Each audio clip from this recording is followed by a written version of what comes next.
திக்கும் தென் தமிழ் திக்கட்டும் பரவட்டும் தமிழ் தாய்க்கும் முதற்கண் வணக்கங்கள்.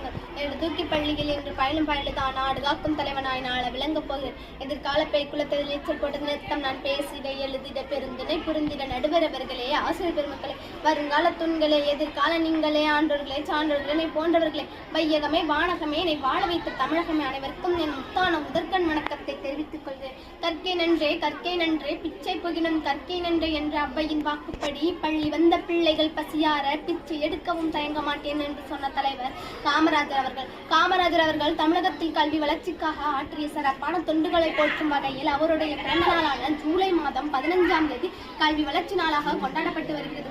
இன்றைக்கு தமிழகம் கல்வி தொழில்நுட்பத்தில் மேம்பட்டு திகழ காமராஜர் ஏற்படுத்தி கொடுத்த அடிப்படை கல்விதான் காரணம் என்றால் அது மிகையில்லை.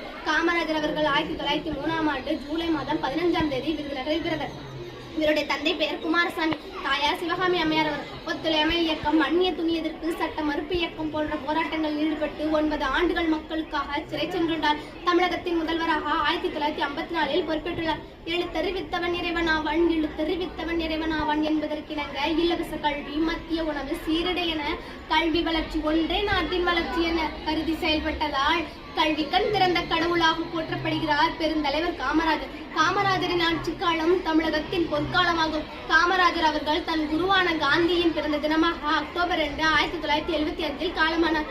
கர்ம வீரரை, கல்வி கண் திறந்தவரை என்றென்றும் போற்றுவோம், வணங்குவோம். நன்றி, வணக்கம்.